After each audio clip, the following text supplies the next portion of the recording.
Bonjour à tous, il est 15h sur Télé Djibouti. Merci de nous rejoindre pour suivre avec nous cette nouvelle édition dont elles sont les faits saillants. La tenue donc de la 3e séance du Conseil des ministres s'est tenue ce matin à la présidence.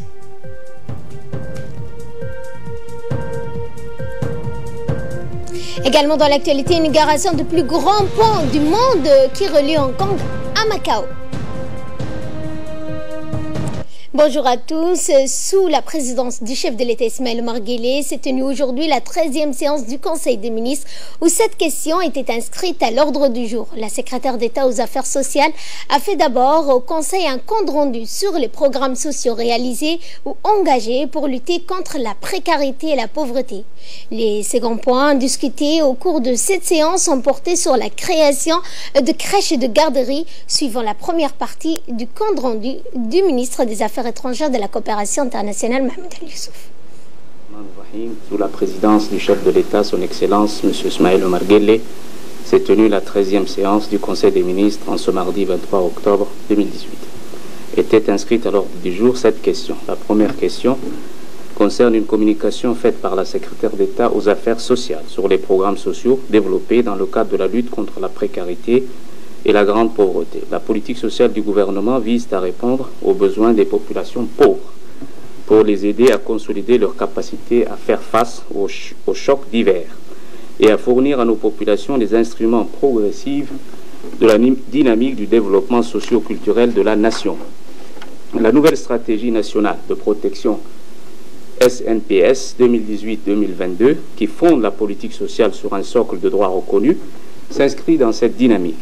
Ces droits sont le droit à la sécurité alimentaire, la garantie de revenus pour les enfants, la garantie de revenus pour les personnes âgées et les personnes handicapées dans l'incapacité de travailler, la garantie du service essentiel pour ceux qui sont dépourvus et temporairement ou définitivement de ces services en raison des accidents de la vie, accidents de travail, maladies professionnelles, licenciements techniques, etc.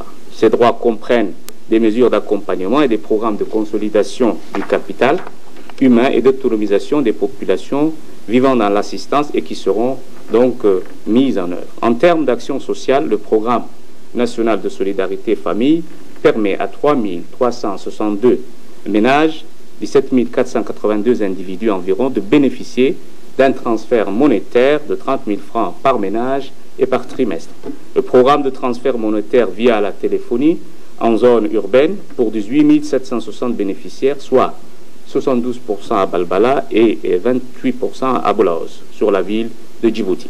Le projet de filets sociaux IMO a ciblé plus de 8 600 familles combinant un volet d'emploi à haute intensité de main-d'œuvre dans des travaux publics et un volet de lutte contre la malnutrition maternelle et infantile. Le programme d'assistance sociale de santé, PASS, plus connu sous l'acronyme de PASS, l'effectif réel des ménages bénéficiaires du PASS a atteint 17 079 personnes, soit 43 110 individus bénéficiaires répartis sur l'ensemble du territoire national en 2018. L'objectif de réduction de l'extrême pauvreté fixé par le président de la République, son Excellence M. Ismaël Omar Guelleh, dans sa vision 2035, à savoir arriver au taux de 15% à cette date, est une réalité que le pays est en train de réaliser progressivement au vu de la division en deux du taux de pauvreté extrême entre 2012 et 2017. Soit ce taux de pauvreté extrême est passé de 40% à 20%. La deuxième question concerne un projet de loi portant institutionnalisation des crèches et des garderies. La petite enfance est une préoccupation majeure du gouvernement. Des politiques ambitieuses ont été mises en place par le passé, par l'État, pour démontrer l'importance que revêt la petite enfance en République de Djibouti. Le ministère de la Femme et de la Famille a élaboré une politique nationale intégrée de la petite enfance actualisée en 2008 et reprise par le plan d'action stratégique en 2011. Ce plan d'action a été évalué en 2017 et cette évaluation a abouti à l'élaboration de la politique nationale de l'enfance et d'une stratégie nationale de protection des enfants à besoins sociaux en mars 2018. Il faut rappeler que la petite enfance fait également partie des prérogatives du ministère de la Femme et de la Famille pour donner à l'enfant djiboutien un espace de socialisation, de stimulation et de développement de l'éveil. Il convient de souligner que la petite enfance, les enfants donc de moins de 6 ans, constitue une cible transversale dont la prise en charge holistique est intégrée et intégrée nécessite l'intervention de plusieurs secteurs, notamment l'éducation, la santé, la nutrition, la protection, ainsi que l'eau et l'assainissement et le développement social et la stimulation. Le Conseil des ministres s'est ensuite penché sur l'examen de plusieurs projets. Un projet de décret a été pris pour approuver les statuts de la société de gestion du terminal conteneur de Doralé. Ensuite, le directeur de la CNSS a été remplacé par Mme Deqa Ahmed Roblé, a été nommée directrice générale de la Caisse nationale de sécurité sociale. Elle occupait auparavant le poste de conseillère à la présidence chargée des secteurs sociaux. Un nouveau directeur de l'ANEFIP a également été nommé. Il s'agit de M. Mahmoud Omar Guelleh. Enfin, un nouvel agent comptable a été nommé à la CNSS. M. Hussein Ismail Adan a été nommé conseiller technique auprès du ministère du Travail, suivant la seconde partie du compte rendu de ce Conseil des ministres. La troisième question est relative à un projet de décret approuvant les statuts de la société de gestion du terminal à conteneurs de Doralé, plus connu donc sous l'acronyme SGTD-SA. Ce projet de décret a pour objet d'approuver les statuts de la société de gestion du terminal à conteneurs de Doralé, SA, société anonyme au capital social de 70 milliards 187 millions de francs djibouti, détenue en totalité par l'État. Cette société, créée par le décret numéro 2018-87/présidence du 22 février 2018, s'est substituée à la société DCT-SA après la résiliation de la concession du terminal à conteneurs de Doralé afin d'assurer la continuité du service public de cette infrastructure stratégique. Les statuts proposés précisent notamment que la société est une société anonyme soumise à la législation sur les sociétés commerciales en République de Djibouti, sous réserve des dispositions dérogatoires prévues par la législation sur les sociétés d'État, que les ressources financières de la société sont donc des deniers publics, gérés selon les règles de la comptabilité privée. Il précise aussi que sont exclues de l'objet social de la société toutes les activités régaliennes de l'État ou de la compétence exclusive de l'État ou de l'autorité de régulation.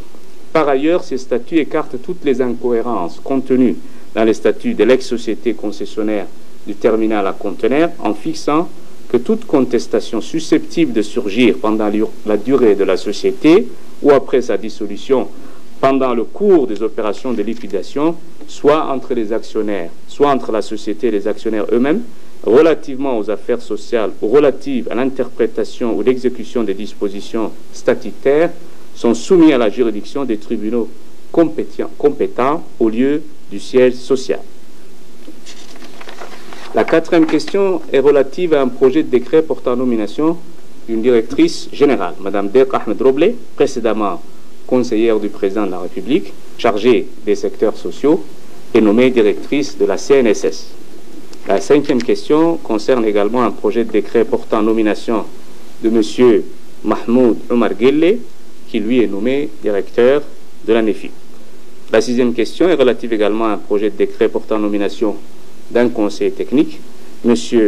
Hussein Ismail Adan est nommé conseiller technique auprès du ministre du Travail. La septième question concerne la nomination d'un agent comptable. M. Saïd Dabbar Houfane est nommé agent comptable de la CNSS.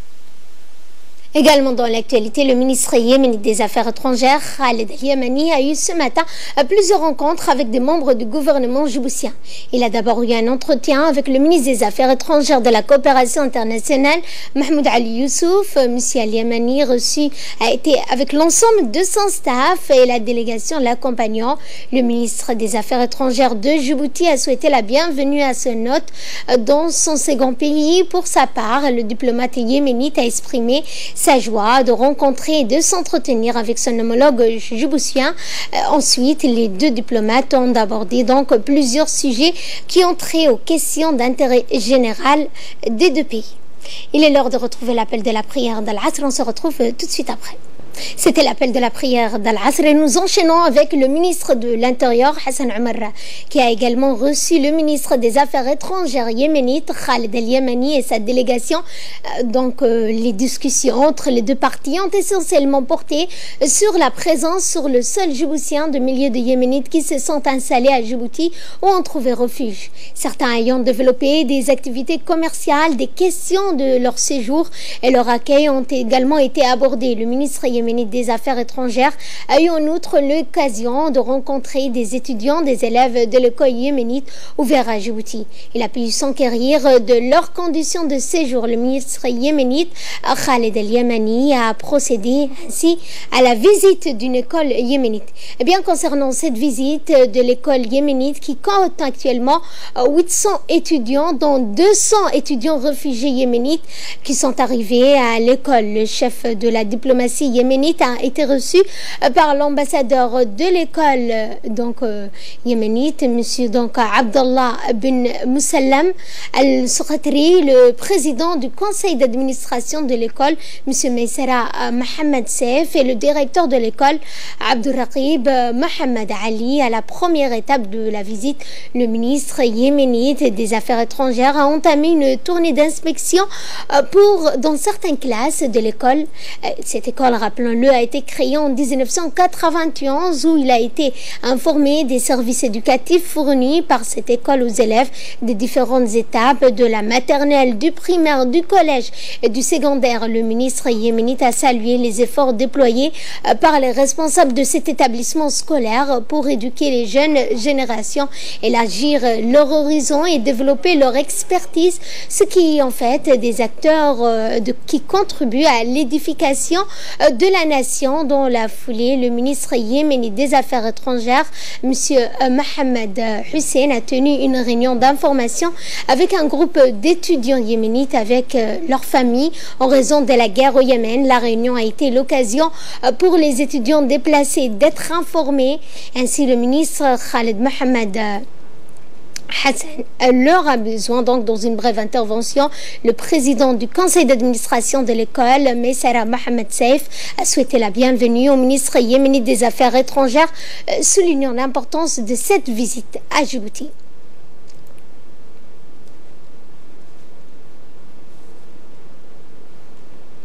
Et dans son intervention, le ministre yéménite des Affaires étrangères a exprimé son grand plaisir de visiter l'école yéménite de Djibouti dans le cadre de sa visite dans le pays afin de s'informer des conditions des étudiants yéménites déplacés qui ont donc eu la possibilité de continuer leur voyage scolaire éducatif grâce à la coopération entre l'école et le bureau régional de l'ONG WAMI à Djibouti.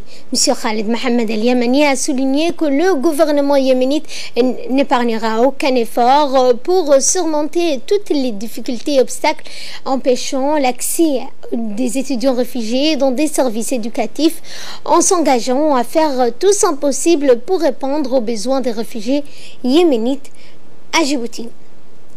Une importante cérémonie de signature a eu lieu aujourd'hui au cabinet du ministre des Finances et chargé de l'Industrie dans la République de Djibouti, représenté par le ministre de l'Économie et des Finances, chargé de l'Industrie, M. Ilyas Moussa Dawale, et le Fonds saoudien. Le développement représenté par M.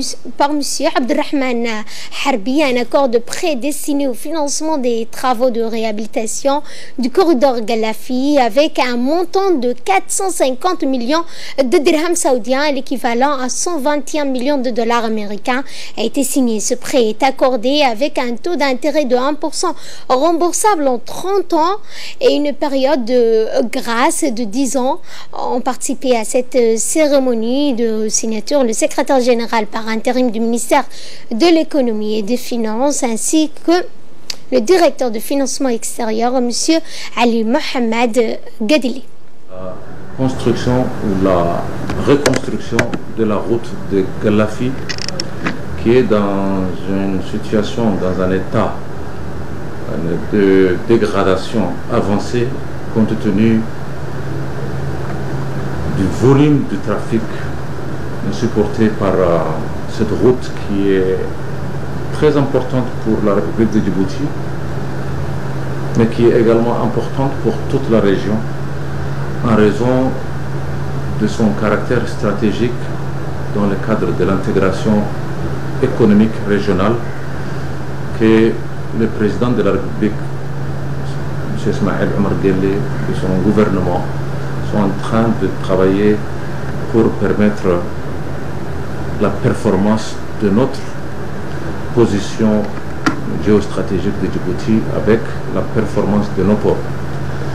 Ce projet est un projet avec des conditions concessionnelles et c'est pour cela que nous souhaitons exprimer notre gratitude au Fonds saoudien et au Royaume d'Arabie Saoudite car c'est un montant d'environ 120 millions de dollars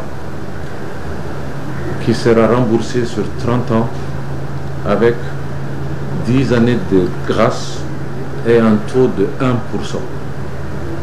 Ce sont des conditions que l'Arabie Saoudite et le Fonds saoudien a toujours offert pour la République de Djibouti.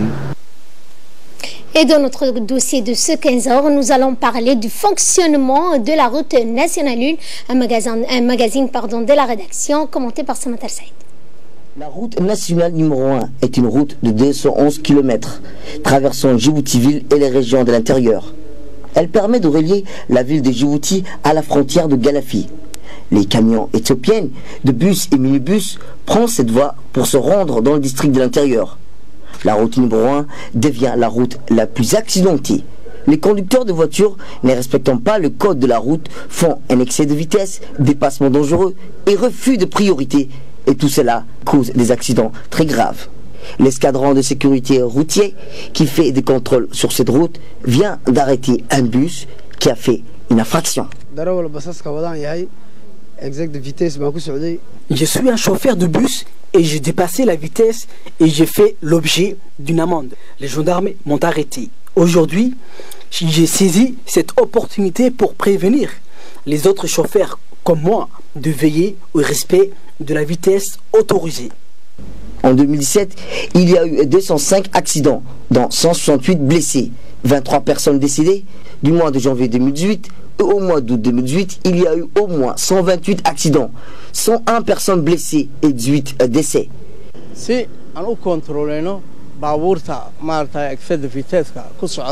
Nous procédons au contrôle de la vitesse des véhicules qui font l'objet d'un dépassement. Nous disposons d'un appareil de contrôle qui nous indique la vitesse des véhicules. Nous faisons ce travail pour veiller à la sécurité et pour éviter d'éventuels accidents meurtriers. Le véhicule que vous voyez ont tous dépassé la vitesse de 80 km à l'heure et feront l'objet d'une amende. Ce travail, nous le faisons tous les jours. Les dégagements de voies obstruées par le renversement des camions, les rétablissements de la circulation routière dans les meilleures conditions font partie des missions principales de l'escadron de la régularisation et des maintenus pendant 1 heure ou 2 heures durant l'obstruction. Toujours sur la route numéro 1, le camion qui a fait un dépassement dangereux s'est renversé. Et les gendarmes se sont mobilisés pour déplacer le camion. Malgré les efforts de l'escadron de sécurité routière, les conducteurs de voitures sont impatients et se passe une autre scène à côté. Ceci peut provoquer un accident volontaire. Accident qui m'a mis excès de vitesse, dépassement dangereux. On est sur la route numéro 1. La plupart des accidents qui surviennent sur cette route, c'est l'axe de vitesse et le dépassement dangereux. Là, vous voyez, ce camion est venu de Dekil, puis il a fait un dépassement. Il s'est mis sur la voie de l'autre voiture et le chauffeur était obligé de dériver le camion pour ne pas commettre l'accident. C'est l'impatience qui lui a fait pousser à faire ce dégât. Maintenant, on est en train de faire l'obstruction. Mais vous voyez l'embouteillage. Les Djiboutiens sont impatients et les conducteurs de camions éthiopiens ne connaissent pas la ligne continue et la ligne discontinue. Des fois, ça peut causer des accidents. Au moment des accidents, on libère la voie, puis on met le SMUR s'il y a des blessés. Et n'attend pas que les escadrons de sécurité routière ont conseillé et éduqué les conducteurs. L'escadron de sécurité routière mène un travail inlassable et prévoit une brigade à Mouloud et un poste de contrôle au carrefour d'Ali-Sébier qui sera réalisé 2019 selon l'agence des routes sous tutelle du ministère des Transports. Soyons vigilants et prudents afin d'éviter des accidents de route. Et le ministre de la Défense chargé des relations avec le Parlement, Ali Hassan Bahdoun, a reçu hier dans son cabinet l'ambassadeur d'Allemagne à Djibouti, Madame Hanke Halsen. Lors de l'entretien, les discussions ont porté sur les voies et moyens de renforcer la coopération entre les deux pays. Des sujets d'intérêt commun ont été abordés durant la rencontre. Les deux pays sont liés, rappelons-le, par une forte coopération dans de nombreux domaines, notamment le domaine militaire. Le renforcement des liens de coopération militaire ont été au centre des discussions. L'ambassadrice d'Allemagne à Djibouti donc a assisté également à cette entrevue. Et santé, cette fois, le ministre de la Santé, Dr Jamal Meoukié, a participé hier matin à la cérémonie officielle du lancement de la campagne nationale de vaccination contre la poliomyélite à Djibouti. En effet, le coup d'envoi de cette campagne nationale de vaccination de masse contre la poliomyélite a été donné en présence des représentants de plusieurs organismes internationaux tels que l'OMS, l'UNICEF qui soutiennent cette initiative, mais également en présence de l'OIM, du PAM et le HCR, qui sont des partenaires stratégiques du département de la santé. Près de 120 000 enfants sont donc concernés par cette campagne de vaccination qui vise à maintenir à un niveau élevé une protection contre le virus suite à la récente déclaration de cas de poliomyélite dans la sous-région, notamment en Somalie. Durant 4 jours, cette campagne de vaccination de porte à porte sera déployée à travers la capitale et les 5 régions de l'intérieur et cible notamment les enfants de 0 à 5 ans. Ainsi, une armada de vaccinateurs et d'agents de santé sillonneront le pays et se déplaceront de quartier en quartier par localité, maison par maison pour vacciner tous les enfants. Le ministère de la Santé a d'ores et déjà pris toutes les dispositions logistiques, humaines et matérielles nécessaires pour garantir le plein succès de cette campagne de vaccination luttant contre la poliomyélite. Et donc, les représentants des organismes internationaux ont unanimement salué cette initiative efficiente d'immunisation contre la poliomyélite. On les écoute. Dans le cadre du lancement de la campagne de vaccination pour toute la semaine, je suis particulièrement ravie parce que cela va permettre d'assurer que tous les enfants qui vivent sur le territoire de Djibouti, qui sont âgés de moins de 5 ans, soient vaccinés contre la poliomyélite. Nous sommes très contents d'être ici parmi l'équipe du ministère de la Santé et les autres collègues du système des Nations Unies pour participer à cette campagne de vaccination contre la polio pour les enfants de 0 à 5 ans. C'est une belle initiative dans la mesure où c'est une initiative qui est inclusive aux populations réfugiées, aux populations migrantes. Et donc nous encourageons cette initiative et toute initiative qui vraiment une approche participative et inclusive pour toute population. Nul n'ignore l'importance de la vaccination contre la poliomyélite. Je suis très heureux de constater que cette vaccination concerne tous les enfants, y compris les enfants réfugiés qui vivent sur le territoire djiboutien. Je voudrais féliciter également le ministère de la Santé pour avoir lancé cette campagne, car cette campagne a une importance capitale pour la protection des enfants. Et dans son intervention, le ministre de la Santé, Dr Jamal Meoukié, a indiqué que cette campagne préventive de vaccination de masse consistait en un rempart immunitaire contre les menaces de résurgence des cas de poliomyélite dans la sous-région et notamment en Somalie. La campagne consiste à pouvoir vacciner tous les enfants qui sont sur le territoire national de 0 à 5 ans. Donc j'exhorte tous les parents à être prêts à ouvrir les portes de leur maison, puisque les vaccinateurs passeront maison à maison, porte à porte. Tous ils doivent accueillir de la meilleure manière possible ces vaccinateurs. Il y aura sur la capitale le lancement aujourd'hui et demain le 5 à chef-lieu, et nous irons jusqu'à la frontière pour pouvoir réussir de la meilleure manière possible et vacciner 100% les enfants qui ont l'âge de 0 à 5 ans. Énergie, cette fois, les travaux de la première conférence régionale sur le développement des énergies renouvelables à Djibouti, en Afrique de l'Est, sont clôturés ce matin au Palais du Peuple, organisé par le ministère de l'Énergie chargé des ressources naturelles. Ces assises ont permis aux cadres nationaux de ce secteur d'acquérir des connaissances nécessaires afin d'accélérer la croissance des énergies vertes et contribuer au développement économique durable du pays. Pendant 3 jours, les défis et des opportunités de ces énergies dans cette partie du continent africain ont été au cœur des discussions. En organisant cette première conférence, notre pays a mis en avant la profonde volonté de s'acquérir des expériences réussies des pays de la sous-région dans le domaine des énergies propres afin d'accélérer la croissance et l'augmentation de la demande des énergies dans le pays. The ISA, I'm really happy to see that there will be some tangible results, including the signature of special partnership agreements. Eh bien, donc, lors de cette conférence consacrée à l'énergie, mais aussi d'harmoniser, il s'agissait d'harmoniser, les politiques nationales afin d'établir des partenaires financiers et d'accroître les investissements. À cet égard, la transition énergétique et le développement de l'utilisation des énergies renouvelables seront amenés à jouer un rôle de premier plan afin de réduire l'émission de gaz à effet de serre, et cela afin de limiter le réchauffement climatique. La PNUD, dont vous avez écouté l'intervention de Mme Barbara Manzi, a parlé de l'intervention de ces énergies renouvelables et notamment du pétrole. Du Kenya a lui aussi félicité le gouvernement djiboutien, notamment le ministre de l'Énergie, pour avoir organisé cette conférence régionale et souligné ainsi cette initiative afin d'avoir une intégration régionale verte. Et je vous propose à présent de suivre l'intervention du ministre de l'Énergie qui a clôturé cette conférence et a remercié les participants venus de tous les pays voisins.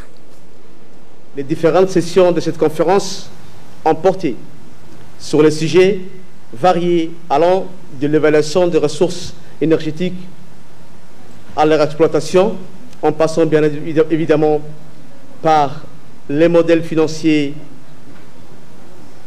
et les modèles de financement en ces réformes pour les mettre en place dans nos pays. Et je crois que ces différents chantiers institutionnels sont en cours à Djibouti. Je crois que nous devons donc redoubler d'efforts afin que tous ces projets se concrétisent et que notre indépendance énergétique soit effective.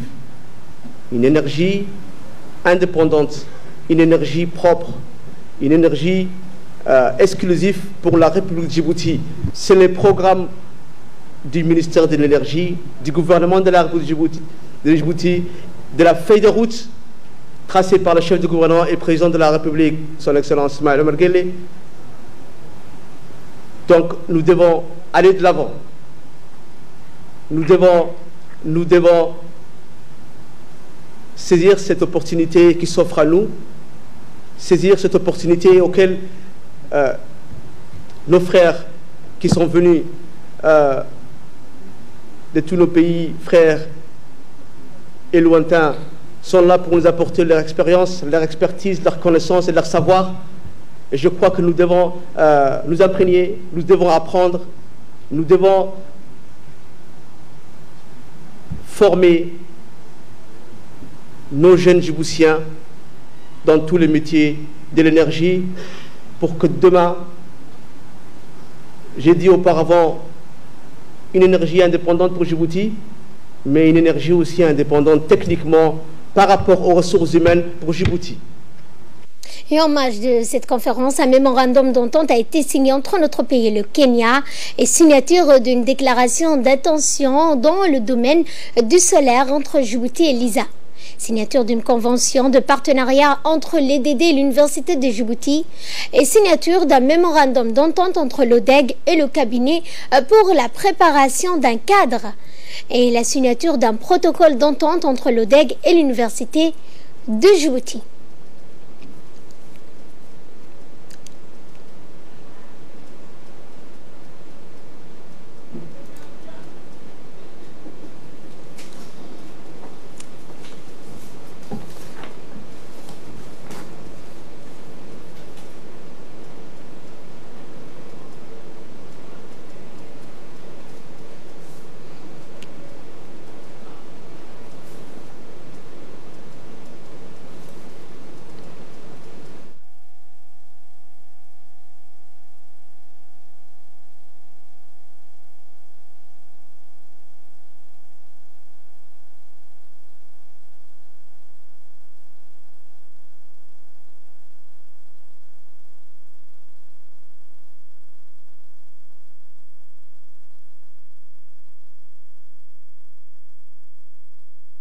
Et la maire de la ville de Djibouti, Mme Fatouma Awal Ousmane, a effectué une visite officielle à la capitale du Royaume d'Arabie Saoudite, à Riyad, durant 4 jours où elle a eu des rencontres avec son Altesse royale, l'émir de la région du Riyad, le prince Faisal Ben Abdelaziz Al Saoud, et a reçu une audience dans son bureau à Riyad, la maire de la ville de Djibouti, en présence de l'ambassadeur de la ville de Riyad, où a encouragé les deux municipalités à établir le jumelage entre les deux capitales. Les images que vous aurez de notre édition de ce 22h. Et de là, nous passons à ce qui domine l'actualité à travers le monde avec Samatar Saïd. Bonjour Samatar. Bonjour Fredous, bonjour à vous. Et je me tourne vers vous Samatar pour parler du prochain sommet donc extraordinaire à Addis Abeba à la mi-novembre sur les réformes de l'organisation de l'Union africaine.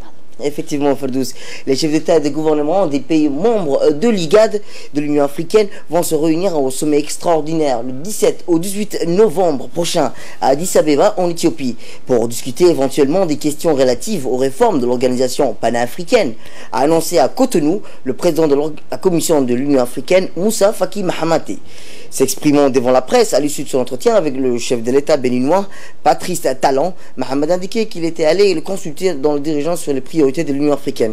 Outre ces chantiers, a-t-il poursuivi les processus de réforme institutionnelle. L'Union africaine engagée depuis 2017 avance très bien, et la preuve est que les chefs d'État et de gouvernement vont se réunir le 17 et le 18 novembre prochain à Addis Abeba en sommet extraordinaire pour en discuter. Et pour terminer ce matin, nous allons en Chine, notamment pour parler de l'annonce de l'ouverture du plus grand pont, un gigantesque pont qui reliera donc Hong Kong à Macao. Effectivement, Ferdous, le président Xi Jinping a inauguré aujourd'hui le plus grand pont maritime du monde, ouvrage colossal reliant Hong Kong à Macao, la Chine continentale. Cette infrastructure d'un total d'environ 55 km alterne au long pont autoroutier surpentant au-dessus des eaux du delta de la rivière des Perles et du tunnel sous-marin. Elle permet au moyen notamment d'îles artificielles, d'échangeurs gigantesques, de connecter l'est de l'île hongkongaise à Lantau avec l'ouest de l'ancien comptoir portugais de Macao, la ville de Zhuazhou dans la province de Guangdong, et le trajet entre Hong Kong et Zhuazhou est réduit à, Ferdous, rappelons-le, 30 minutes contre 3 heures actuellement. Le chantier pharaonique, rappelons-le, a débuté en 2009. Et on peut dire que pour les autorités, cette merveille d'ingénierie doit permettre de doter les échanges commerciaux en rapprochant de façon spectaculaire les deux rives du détroit. Le pont ne doit pas officiellement ouvrir que mercredi à la circulation. Merci Samatar pour tous ces éclaircissements. Merci également à vous de nous avoir suivis. Excellent après-midi à toutes et à tous.